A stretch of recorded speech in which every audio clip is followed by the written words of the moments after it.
கடலூர் மாவட்டம் பண்ருட்டி திருவதிகை வீரட்டானேஸ்வரர் திருக்கோவிலில் ஆருத்ரா தரிசனத்தை முன்னிட்டு திருக்குளத்தில் நடராஜருக்கு நிகழ்பெற்ற தீர்த்தவாரி நிகழ்ச்சியில் ஏராளமான பக்தர்கள் பங்கேற்று வழிபட்டனர். இதையொட்டி நூற்றுக்கால் மண்டபத்தில் எழுந்தருளிய நடராஜர் சிவகாமி சுந்தரி அம்பாளுக்கு மூலிகை திரவியம் கொண்டு சிறப்பு அபிஷேகம் செய்யப்பட்டு தீபாராதனை நடைபெற்றது.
வருடத்திற்கு ஒரு முறை மட்டுமே வரக்கூடிய இந்த ஆருத்ரா தரிசனத்தை தவறவிடாதீர்கள். ஒரு முறை தில்லையில ஈசனிடம் பேரன்பு கொண்ட பதஞ்சலி முனிவர் மற்றும் வியாக்கரபாத முனிவரும் சிவபெருமானுடைய நடனத்தை காண ரொம்பவே ஆசைப்பட்டார்களாம். அவர்களுடைய அன்பிற்கிணங்கி ஈசன் திருநடனம் புரிந்தார்.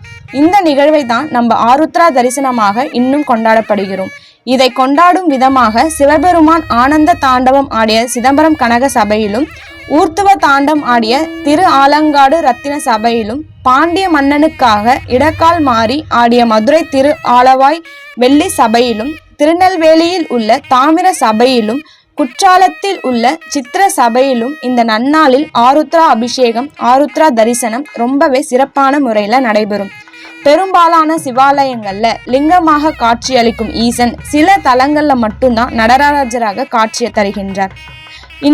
இவ்வாறு காட்சி தரக்கூடிய நடராஜர் ஆண்டில் 6 முறை மட்டுமே அபிஷேக அலங்காரம் நிகழ்த்தப்படுவது குறிப்பிடத்தக்கது. இந்த ஆருத்ரா தரிசனத்தை தரிசிப்பதற்காக கண்கள் கோடி வேண்டும்.